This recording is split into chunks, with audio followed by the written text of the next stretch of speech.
एक दिन भगवान बुद्ध अपने शिष्यों के साथ एक छोटे से गांव में पहुंचे। गांव के लोग उनसे मिलने को उत्सुक थे।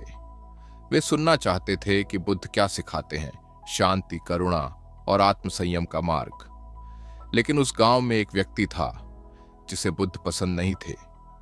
वह सोचता था कि ये साधु लोग सिर्फ लोगों को भ्रमित करते हैं। वह मन ही मन बुद्ध से ईर्ष्या करता था, क्योंकि गांव में हर कोई उनकी प्रशंसा करता था।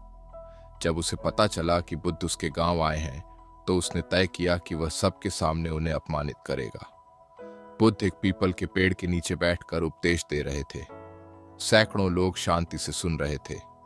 तभी वह व्यक्ति वहां आया और बिना कुछ सोचे समझे ऊंची आवाज में बोला, तुम झूठे हो, तुम लोगों को धोखा दे रहे हो, तुम तो कामचोरों को आलसी बना रहे हो, मेहनत करने की जगह तुम उन्हें ध्यान में बैठा देते हो। सारा माहौल शांत था। सब लोग आश्चर्य से देखने लगे कि अब बुद्ध क्या कहेंगे। लेकिन बुद्ध के चेहरे पर कोई परिवर्तन नहीं हुआ। वे उसी शांति से उस व्यक्ति की ओर देख रहे थे जैसे एक झील बिना हवा के स्थिर खड़ी हो। वह व्यक्ति और उग्र हो गया। वह बुद्ध को गालियां देने लगा, अपमानजनक बातें कहने लगा। किसी और के लिए यह असहनीय होता, पर बुद्ध मौन रहे। कुछ देर बाद वह व्यक्ति थक गया। वह कांपते हुए बोला, क्या तुम सुन नहीं रहे? मैंने तुम्हें अपमानित किया और तुम कुछ बोलते क्यों नहीं?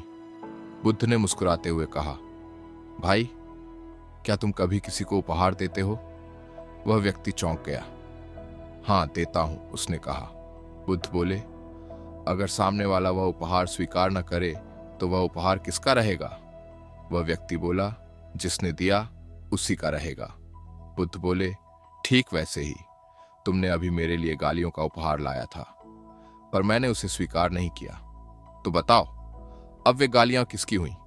सारी भीड़ में सन्नाटा छा गया। लोगों के चेहरे पर आश्चर्य था और बुद्ध के शब्दों ने उस आदमी का अहंकार तोड़ दिया। वह व्यक्ति कुछ पल तक चुप रहा, फिर उसके चेहरे से क्रोध गायब हो गया। वह बुद्ध के पैरों में गिर पड़ा और रोने लगा।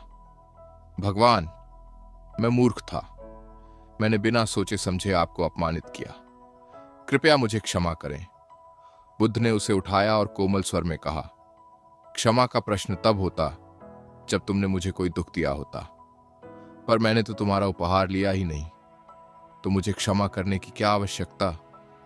वह व्यक्ति रोता रहा और बुद्ध बोले, गुस्सा जलती हुई आग की तरह है। जो उसे दूसरे पर फेंकना चाहता है, वह पहले खुद को ही जलाता है। अगर कोई तुम्हें गाली दे और तुम शांत रहो, तो वह गाली वापस उसी के पास लौट जाती है। यही जीवन का सबसे बड़ा संतुलन है, आत्मसंयम। गांव के लोग स्तब्ध थे। उन्होंने पहली बार देखा कि किसी ने अपमान का जवाब क्रोध से नहीं, बल्कि मुस्कान से दिया। लोगों की आंखों में श्रद्धा थी। वे समझ गए कि सच्चा बल शरीर की शक्ति में नहीं, मन के नियंत्रण में है। उस दिन के बाद वह व्यक्ति बुद्ध का अनुयायी बन गया। वह गांव में जाकर सबको सिखाने लगा, अगर कोई तुम्हें अपमानित करे तो प्रतिक्रिया देने से पहले एक पल ठहरो। सोचो कि क्या वाकई तुम वह उपहार स्वीकार करना चाहते हो। धीरे धीरे उस गांव में झगड़े कम होने लगे। लोग एक दूसरे की बात सुनने लगे और बुद्ध की शिक्षा हर दिल में उतर गई। बुद्ध ने अपने शिष्यों से कहा, मनुष्य के जीवन में दो ही मार्ग हैं। पहला, प्रतिक्रिया का मार्ग, जहां हर बात पर गुस्सा, ईर्ष्या या दुख होता है। दूसरा, जागरूकता का मार्ग, जहां हर बात पर समझ, धैर्य और शांति होती है। जो व्यक्ति अपने मन पर विजय पा लेता है, उसके लिए बाहर की दुनिया जीतना कोई मायने नहीं रखता। समय बीत गया, पर वह कहानी आज भी उतनी ही सच्ची है। हर दिन कोई न कोई हमें गुस्से का उपहार देने आता है, कभी शब्दों से, कभी व्यवहार से, कभी सोशल मीडिया की टिप्पणी से। पर यह हमारे ऊपर है कि हम उस उपहार को स्वीकार करें या नहीं। अगर हम शांत रहें तो गुस्सा उसी के पास लौट जाता है जिसने उसे भेजा था। और यही बुद्ध का सच्चा मार्ग है, शांति, करुणा और आत्मसंयम का।